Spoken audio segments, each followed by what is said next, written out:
Yang pertama saya akan menyampaikan refleksi filosofi pendidikan dari Ki Hajar Dewantoro.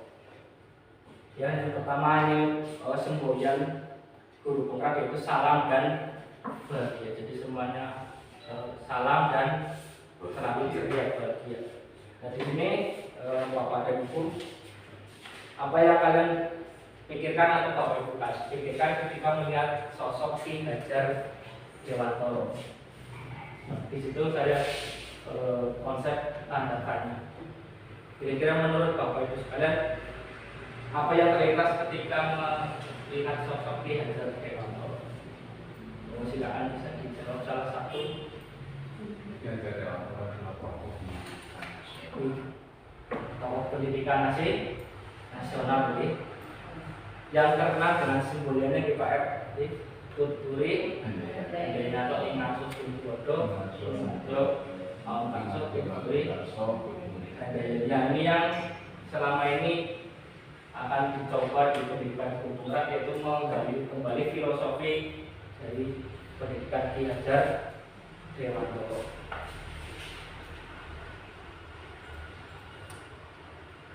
Nah, di sini menurut Ki Hajar Dewantoro, pendidik diibaratkan sebagai seorang petani atau pekebun di dalam anak-anak bagikan butir biji atau tumbuhan. Jadi selama ini saya menyangka bahwa anak-anak itu bagikan kertas kosong, tapi nyatanya ketika dikaitkan dengan pendidikan guru penggerak menurut Ki Hajar Dewantoro, anak-anak itu bukanlah kertas kosong, melainkan dari rumah, dari madrasah terkecil yaitu keluarga, mereka itu sudah punya garis samar-samar. Tugas kita di sekolah sebagai pendidik adalah menebalkan garis yang samar-samar tadi itu. Jadi anak bukanlah kertas kosong, ya. Anak itu ibaratkan biji dari tumbuh-tumbuhan. Nah, bagaimana kita akan menumbuhkan biji itu? Ya disinilah dari peran seorang guru. Nah, pendidikan adalah menuntun segala kekuatan kodrat yang ada pada anak-anak. Jadi dari rumah itu anak-anak sudah punya karakter, punya kodrat sendiri-sendiri, agar mereka dapat mencapai keselamatan dan kebahagiaan yang setinggi-tingginya, baik sebagai manusia maupun anggota masyarakat. Pendidik hanya dapat menuntun tumbuh atau hidupnya kekuatan kodrat yang ada pada anak-anak agar dapat memperbaiki lakunya hidup dan tumbuhnya kekuatan kodrat. Kodrat apa? Yaitu kodrat alam dan kodrat zaman. Ini yang tidak bisa kita lawan, yaitu kodrat alam dan kodrat zaman. Ya. Zaman semakin berkembang, kita harus mengikuti. Dulu sebelum pandemi, pembelajaran ya klasikal, artinya tatap muka. Setiap pagi anak dan guru datang ke sekolah tatap muka. Tapi dengan adanya pandemi, mau tidak mau kita harus mengikuti kodrat zaman, yaitu dengan menggunakan HP. Pembelajarannya berbasis daring. Ini kodrat zaman yang tidak bisa kita abaikan. Nah, kemudian nilai dan peran seorang guru penggerak terdiri dari 5 nilai: inovatif, mandiri, kolaboratif, refleksi, dan berpihak pada murid. Ini merupakan suatu kesatuan dalam menggerakkan suatu komunitas pendidikan. Dari inovatif, mandiri, kolaboratif atau kolaborasi itu bekerja sama dengan stakeholder atau pihak-pihak terkait, kepala sekolah, wali murid, komunitas sekolah, bahkan kalau memungkinkan dunia usaha dan dunia industri. Itu bisa kita libatkan di sekolahan. Kemudian setelah nilai guru penggerak, ada perannya. Perannya itu ngapain saja sih peran guru penggerak? Yaitu pertama adalah menciptakan kepemimpinan pada murid.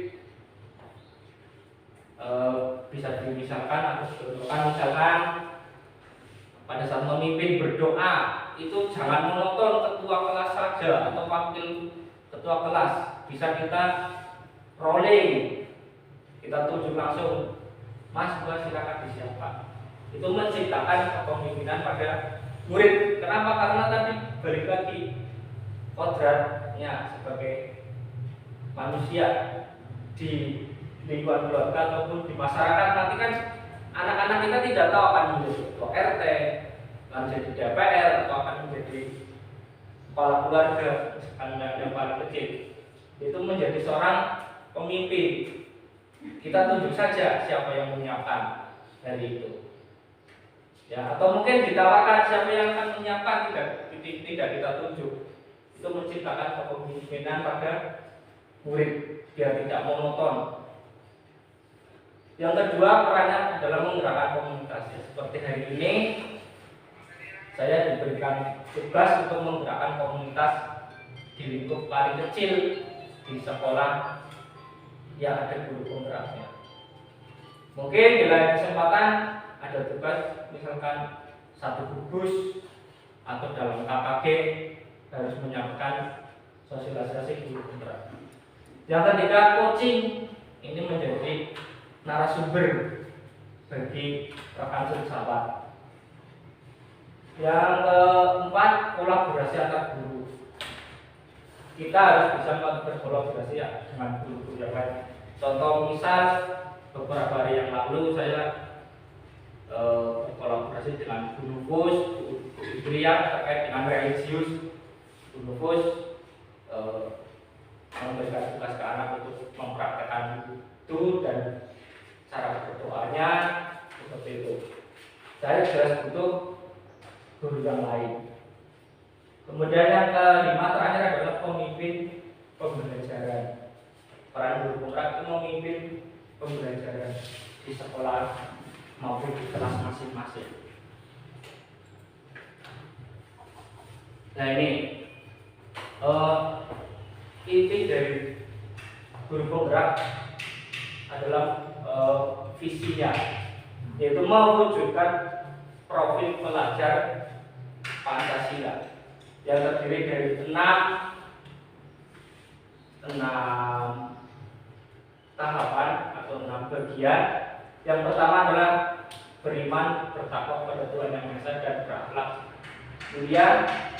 Anak-anak harus bisa mandiri, anak-anak bernalar kritis, bergotong royong, berkebinekaan global dan kreatif. Jadi ini selain isi guru penggerak juga isi dari kementerian yaitu mewujudkan profil pelajar Pancasila. Nah, langkah-langkahnya apa dalam mewujudkan visi?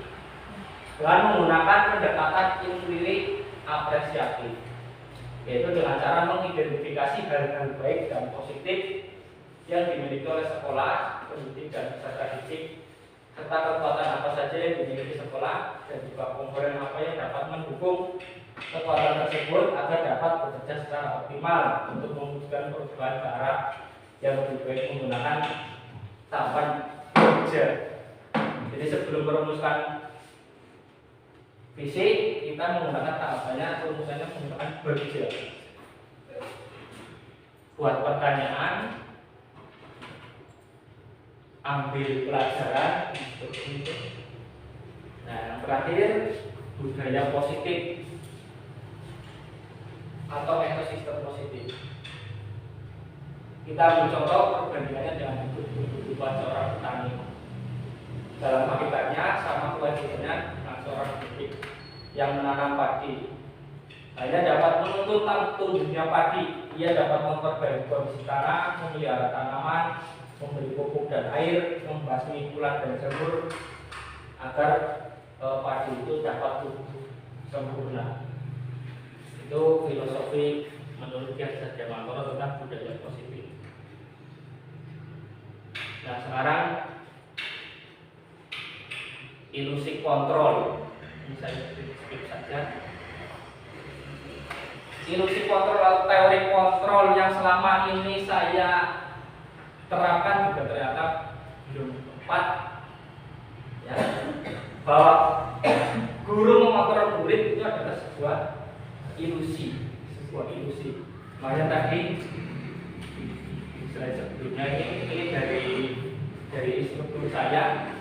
Bapak Ibu guru silakan bayangkan suatu hal yang paling berharga kemudian simpan dalam kepalan telapak tangan Bapak Ibu sekalian. Kita genggam, ya kan, apa yang paling berharga menurut bumi apa? Digenggam dalam bumi. Gunung emas ya. Ya, ya sekarang saya minta itu Mas, boleh apa tidak? Iya, boleh apa tidak? Nanti tak ganti 1 triliun. Nanti kalau tidak diberikan gunung emasnya, tak laporkan ke Korwil tidak bunyi. Bagaimana? Mau diberikan nggak? Gunung emas punya siapa? Nah, ya. Jadi kita tidak bisa mengontrol itu suatu keyakinan yang bumi ada gunung emas di diri kita. Saya berikan penghargaan 1 triliun tetap tidak mau. Saya berikan ancaman juga tidak mau kan. Nanti terlaporkan ke Korwil. Bumi tetap pada berdiri. Artinya kita tidak bisa mengontrol keyakinan seorang anak. Nah, balik lagi ke sini. Ilusi guru mengontrol murid itu harus kita rubah sedikit demi sedikit. Yang kedua, ilusi bahwa kritik dan membuat orang merasa bersalah dapat menguatkan karakter. Ilusi bahwa semua penguatan positif, efektif dan bermanfaat. Ini semua adalah ilusi. Ilusi bahwa orang dewasa memiliki hak untuk memaksa. Itu ilusi apa ya? Sugesti. Nah, ini harus kita ubah sedikit demi sedikit. Perubahan paradigma stimulus respon teori kontrol. Stimulus respon kita mencoba mengubah agar orang lain berpandangan sama dengan kita. Teori kontrolnya kita berusaha memahami pandangan orang lain tentang dunia. Dan seterusnya perilaku buruk tidak sebagai suatu kesalahan. Teori kontrolnya semua perilaku memiliki tujuan. Jadi anak misalkan bermain atau anak bertengkar, membuat nangis temennya, itu pasti memiliki suatu tujuan. Apa mungkin anak dari rumah kurang kasih sayang, belum sarapan dan sebagainya. Ya, jadi emosinya tidak terkontrol. Kemudian makna kata disiplin. Disiplin berasal dari bahasa Latin yang artinya belajar. Jadi kita selama ini untuk disiplin, Mas, belajar sing disiplin. Apa makanya disiplin? Ternyata artinya adalah belajar. Makna asal kata ini berkonotasi dengan disiplin diri dari murid-murid Socrates dan Plato. Disiplin diri membuat orang menggali potensinya menuju sebuah tujuan yang apa yang dihargai. Namun dalam budaya kita makna kata disiplin telah berubah menjadi sesuatu yang dilakukan seseorang pada orang lain untuk mendapatkan kepatuhan. Cenderung umum adalah menghubungkan kata disiplin dengan ketidaknyamanan, bukan dengan apa yang kita hargai atau pencapaian suatu tujuan mulia. Contohnya berangkat sekolah jam 7 harus sudah di sekolah. Nyaman apa tidak kira-kira untuk anak, untuk orang tua murid? Kira-kira nyaman apa tidak? Menurut Bapak Ibu, berangkat jam 7 nyaman apa tidak? Nyaman ya jam 10. Anak sudah sarapan. Iya, kan?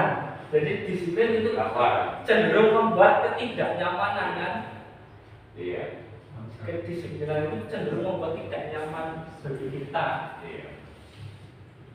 Padahal yang sejatinya adalah kita harus menghargai waktu kayak gitu, bukan mendisiplinkan. Teori motivasi perilaku manusia untuk menghindari ketidaknyamanan atau hukuman. Apa yang akan terjadi apabila saya tidak melakukannya, itu motivasi eksternal. Dan tujuan kita sebagai pendidik adalah menumbuhkan motivasi internal dari anak, bukan motivasi eksternal. Banyak orang sinau seperti ini. Ya, itu kan menumbuhkan motivasi eksternal. Kita harus berusaha mewujudkan motivasi internalnya untuk menghargai diri sendiri, menjadi insan sesuai dengan harapan kita. Nah, tapi yang memang paling sulit adalah mewujudkan motivasi internal dari peserta didik karena dari latar belakang yang berbeda di rumah ini.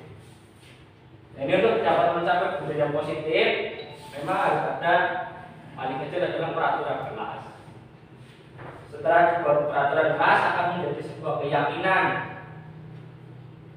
kelas, kemudian menjadi lingkungan yang positif, menjadi budaya positif. Peraturan kelas misalkan pagi si A nyapu tugasnya, pikirnya, maka lama-kelamaan akan menjadi sebuah keyakinan. Oh, hari ini hari Rabu, jadwalnya saya harus nyapu. Maka akan menjadi sebuah keyakinan, akan menjadi budaya positif, kebiasaan. Lanjut, keyakinan, kelas, hubungan dan penghargaan. Mengapa tidak peraturan saja? Mengapa harus keyakinan kelas?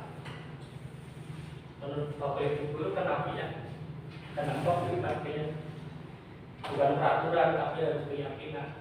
Karena keyakinan berasal dari dalam ya, ketika kita puasa misalkan akan mendapatkan pahala, bukan pada puasa hari Rabu tengah sore ketua kena HP, itu kan motivasi internal eksternal.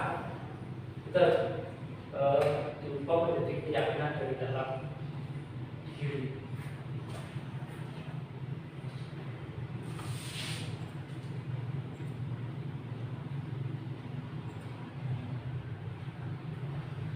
Lanjut peraturan, selalu mengembalikan buku ke tempatnya. Nah, ini yang sering ya di sekolah-sekolah. Hadir di sekolah 15 menit sebelum pembelajaran dimulai. Dan seterusnya menggunakan masker. Ini kan peraturan ini yang harus dibuat sedikit demi sedikit oleh kita, oleh Bapak Ibu guru semuanya, bahwa memang awalnya dari peraturan, tapi nanti lama-kelamaan kan jadi keyakinan. Peraturan pandemi menggunakan masker ya agar tidak terkena virus.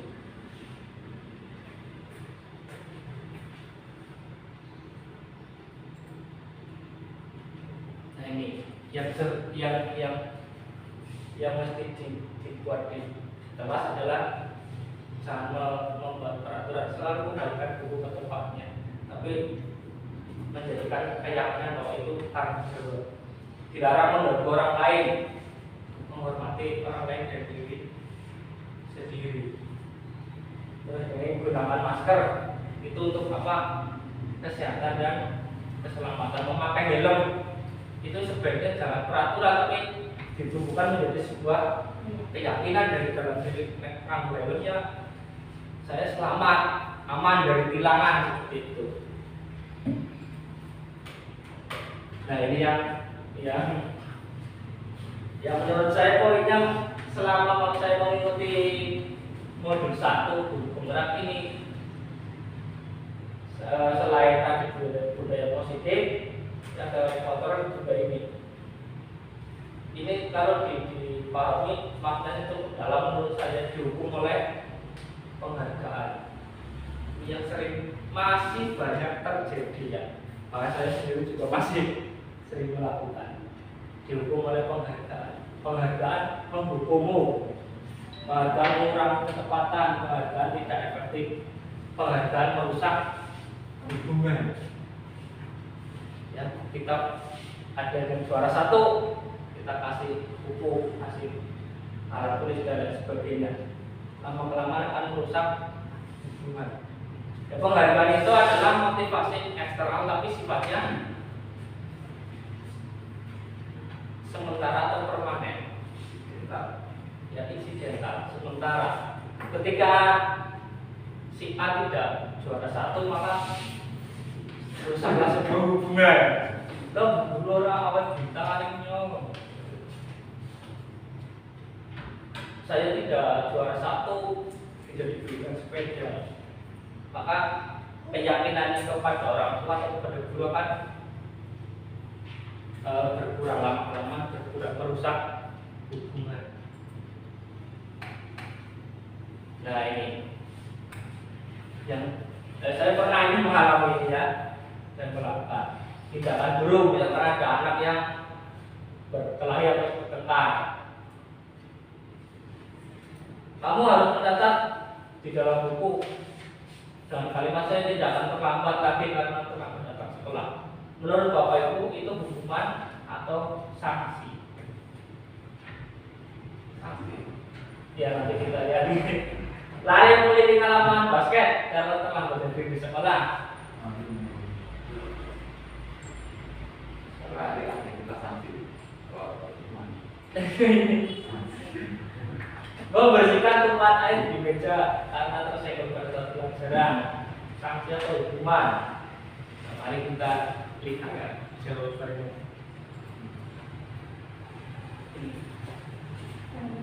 Hukuman. Mencatat 100 kali di dalam buku juga kan. Saya tidak akan melambat lagi. 100 ya. Oke. Iya. Murid disuruh untuk mengenakan sepatu sehari kan di sekolah karena tidak menggunakan Saya sepatu. juga saya 2 kali karena melambat jadi murid diminta bagus tapi maksud saya tidak menggunakan masker di sekolah. Hukuman anak-anak hukum. Gurunya saja tidak pakai masker. Jadi bukan menunjukkan keyakinan tapi Nah sekarang gini, kalau gurunya tidak pakai masker, anak tidak pakai masker, dihukum push up 12 kali, bagaimana Pak Coba itu? Guru sedangkan gurunya saja tidak pakai masker, murid tidak pakai masker, dihukum 12 kali untuk push up, gimana ini coba? ya kembali lagi Diri bareng-bareng. hukum diri bareng-bareng. Bareng-bareng. Makanya tadi di depan kan saya sampaikan Bapak Pendidikan Gajar Dewantoro ingat sosum dulu.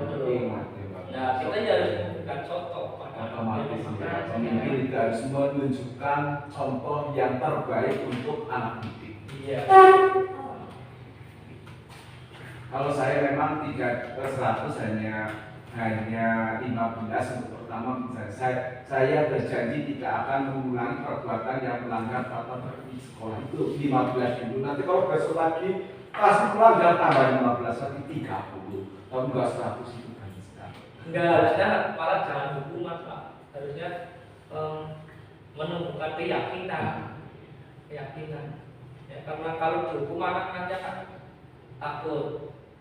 Ya kembali lagi kata wali kontrol bahwa itu membuat anak-anak tidak nyaman. Harusnya yakin datang ke sekolah. Iya, itu bukan keyakinannya, bukan peraturan. Jadi dikatakan gelo. Memang kadang-kadang gitu Pak, saya seperti itu hanya bunyinya saya berjanji tidak akan mengulangi perbuatan yang melanggar tata tertib sekolah itu. Itu nanti untuk melanggar pertama 15 kali. Nanti kok berikutnya melanggar lagi 2 kali berarti 30. Nah nanti kalau sudah 30 agak jelas sudah menulis aja melanggar. Iya, karena lama-lama kan menjadi sebuah keyakinan. Tadi dari budaya positif. Tadi kan paling kecil adalah tingkatan paling kecil peraturan kelas. Nanti akan menjadi keyakinan, menjadi budaya positif. Ini perbedaan hukuman dan konsekuensi. Hukuman sesuatu yang menyakitkan harus terjadi. Tadi menulis 100 hukuman. Konsekuensinya sesuatu harus terjadi. Hukuman membuat anak sakit, fisik maupun emosi untuk jangka waktu lama. Konsekuensi membuat anak merasa tidak nyaman dalam jangka waktu yang pendek. Anak memberikan disiplinan, anak menghargai disiplin. Paksaan, kalau hukuman itu ada paksaan, kalau konsekuensi stimulus atau pertanggapan.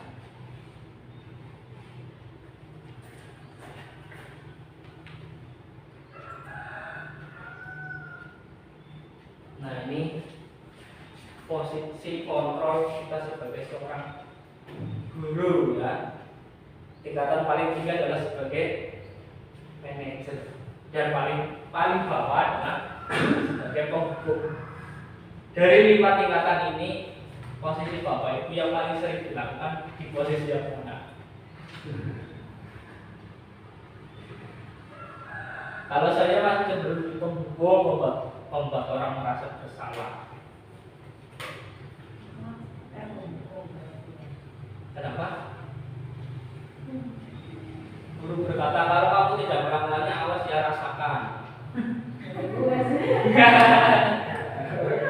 Memberontak, menyalahkan orang lain bohong. Murid mengatakan guru di luar dunia berkualitas. Biarkan saja, nanti juga marah-marah lagi.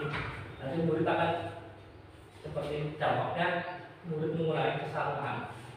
Itu kalau membuat posisi kita sebagai seorang pemimpin. Yang terbaik adalah sebagai seorang manajer paling tinggi di matanya, mengajukan pertanyaan, apa yang kita yakini, apa yang bisa kita kerjakan untuk memperbaiki masalah. Contohnya tadi memakai masker, itu harusnya menjadi sebuah keyakinan, bukan peraturan.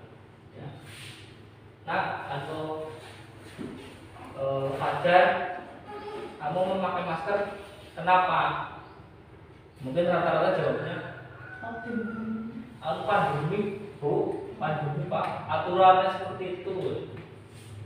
Ya, harusnya jawabannya ini demi keselamatan dan kesehatan saya Pak. Karena akan menjadi sebuah keyakinan.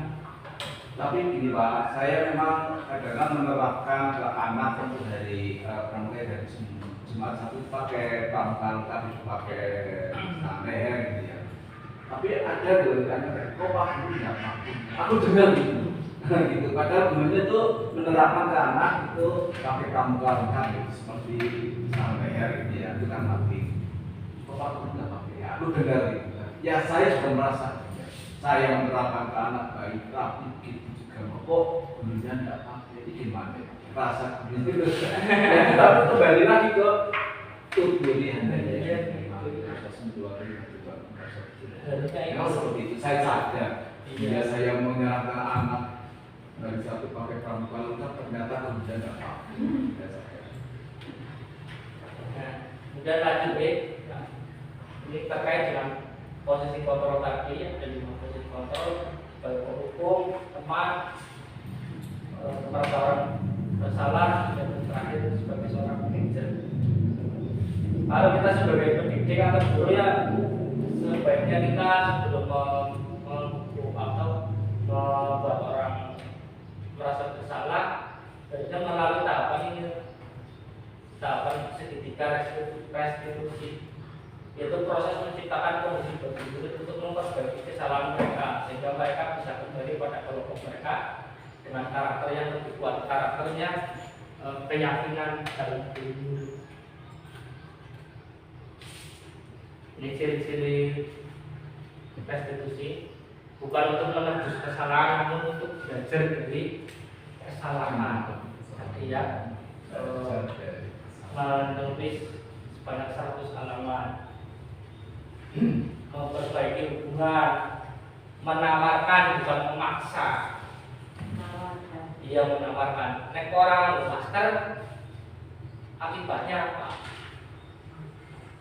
Yaitu ditawarkan. Oh ya nyok kena virus. Oh ya nyok dukung Pak. Bukan, gitu ya. Itu paksa. Restitusi menuntut untuk melihat ke dalam diri. Restitusi mencari kebutuhan dasar yang mendasari tindakan. Restitusi adalah cara paling baik untuk memperbaiki diri. Restitusi fokus pada karakter bukan tindakan. Restitusi fokus pada solusi, sama-sama mencari solusi. 9. Restitusi mengembalikan murid yang berbuat salah pada kelompoknya.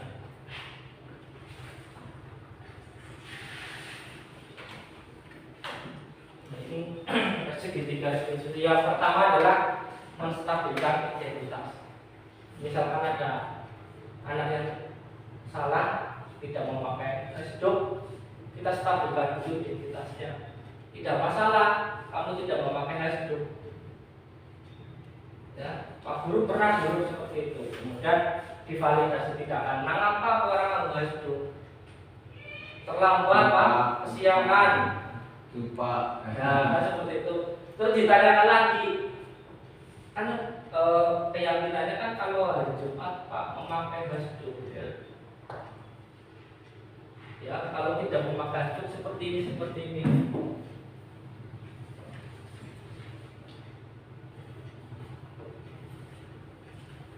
Yang pertama menstatuskan identitas. Guru berkata berbuat salah itu hal yang manusiawi. Tidak ada manusia yang sempurna. Bapak Ibu juga pernah berbuat salah. Kita pasti bisa menyelesaikan permasalahan ini. Bapak Ibu tidak tertarik untuk mencari tahu siapa yang benar, siapa yang salah.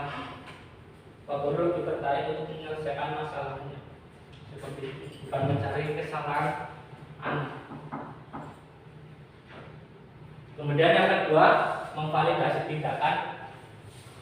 Tadi sudah saya sampaikan, kamu pasti punya alasan mengapa tidak memakai hasduk. Baunya kesiapan, buru-buru, apa bau kesiapan? Malam tidur terlambat, ibadah. Nah, biar tidak lupa memakai hasduk, maka kamu harus seperti apa? Dia tidurnya kasih. Karena nanti anak menjawabnya seperti itu. Nah, sebelumnya dipersiapkan terlebih dahulu. Iya, jadi kan akan menjadi sebuah keyakinan. Apa nilai yang dipercaya di kelas kita tadi? Memakai hasduk. Dan juga yang memakai hasduk Pak akan menjadi sebuah keyakinan.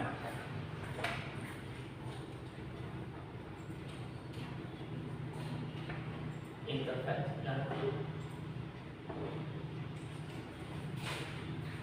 Intervensi produktif ini tadi ya setelah dipanggil, distabilkan identitasnya, kemudian divalidasi, kita berikan waktu 30 detik pada anak itu mengoreksi dirinya sendiri. Apakah kamu ini berbuat lebih baik, kan? Besok bisa memakai hasduk, bisa dan seterusnya. Hingga sampai apa yang kamu inginkan, peraturan seperti apa nanti kita mencari solusi dari masalah yang muncul, bukan menyalahkan anak. Seperti itu pemaparan sosialisasi dari paket 1 pada hari ini. Kurang mohon maaf jika ada pertanyaan, silakan, atau pernyataan boleh, atau menambahkan juga boleh. Tapi yang paling menarik menurut saya dari paket 1 adalah tentang penghargaan itu menghukum. Iya, penghargaan menghukum. Ya, baik, malah dengan hukuman ya. Iya, karena itu sifatnya hanya sementara. Ini kok terasa-rasa masalah guru penggerak ini kayak waktu saya di SPD itu pelajaran di metode pendidikan.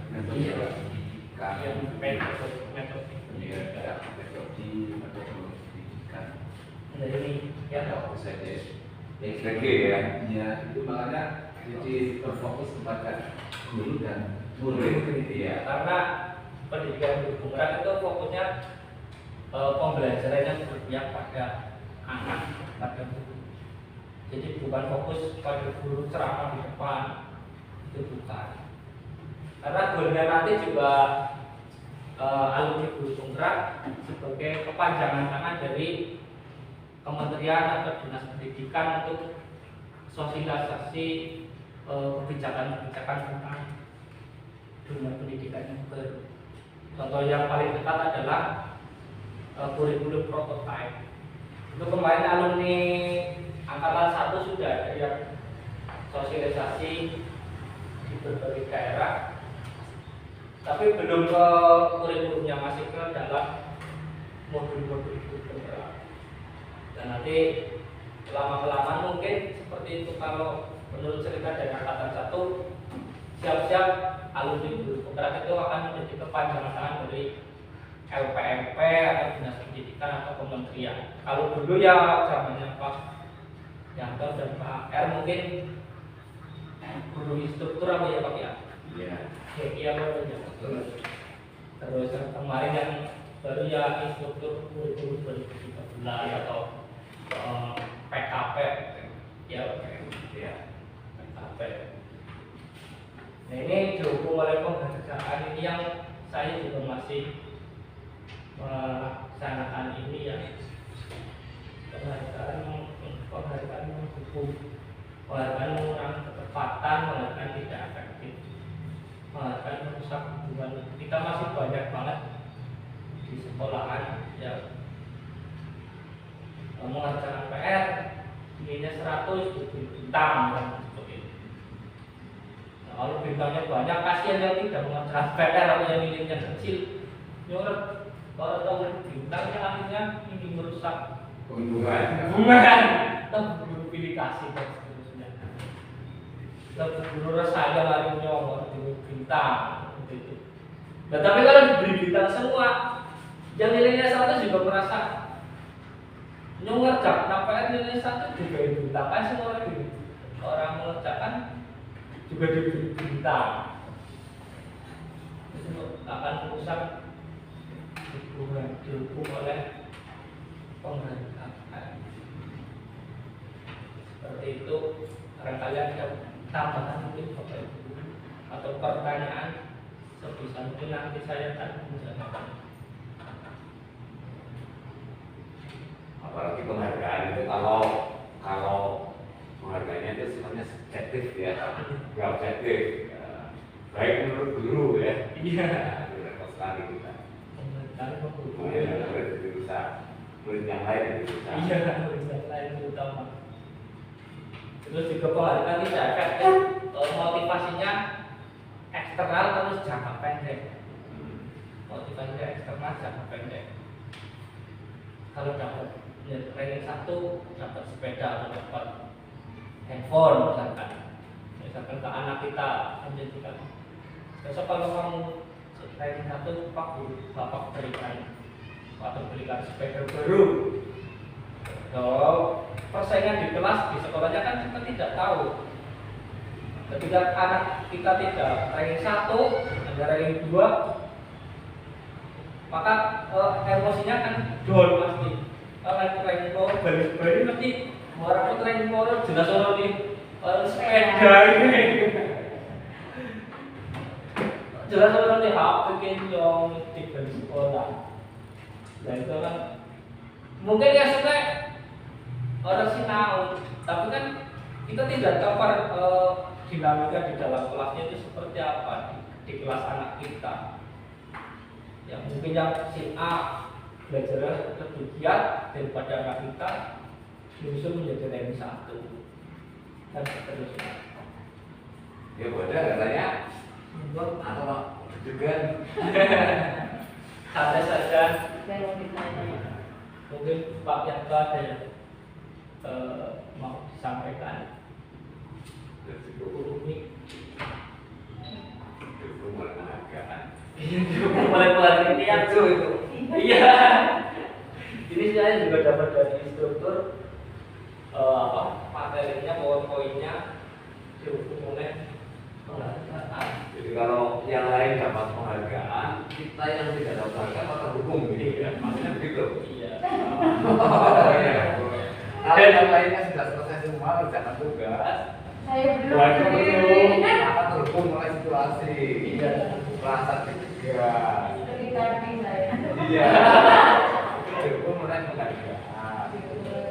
Maksudnya begitu mungkin ya? Ya, salah satunya tetapi yang jelas adalah penumbuhan motivasinya itu kalau di bulan Februari hanya pengaruhnya hanya jangka pendek, Pak. Iya. Hanya jangka pendek. Ketika tidak mencapai suatu tujuan, maka anak akan kecewa.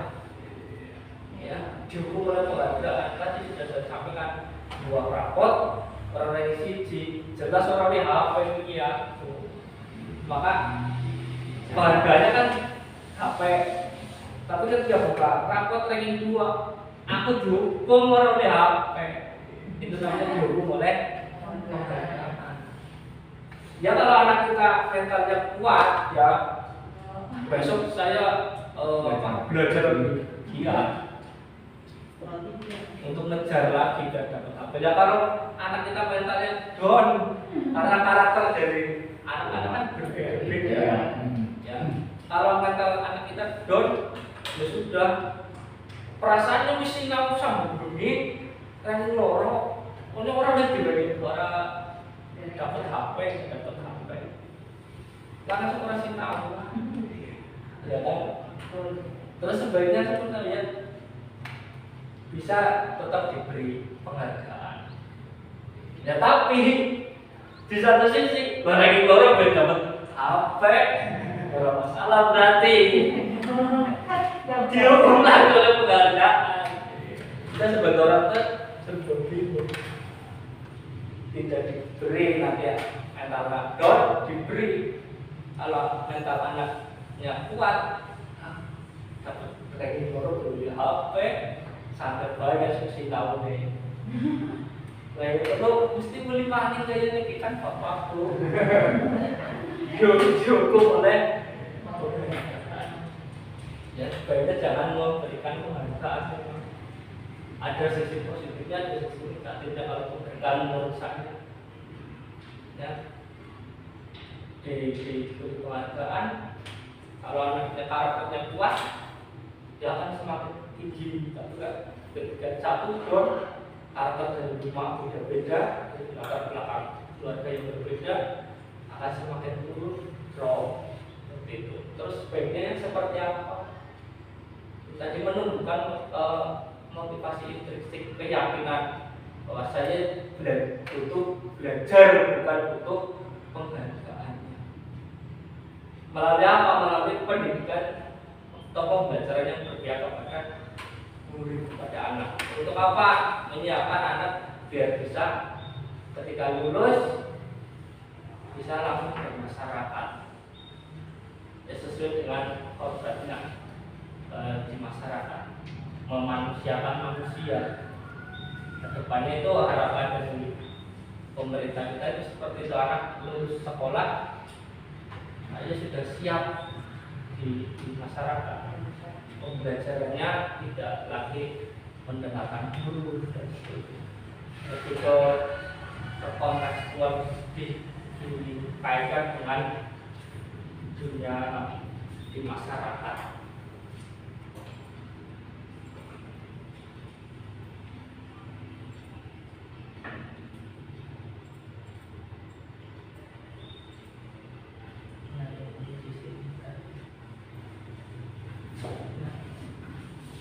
Mencapai keselamatan dan kebahagiaan tingginya baik sebagai manusia maupun sebagai anggota masyarakat, itu tujuan dari pendidikan menurut Ki Hajar Dewantara yang ingin dikembangkan di pemerintahan sekarang oleh Mas Menteri, ya, Pak Nadiem Makarim.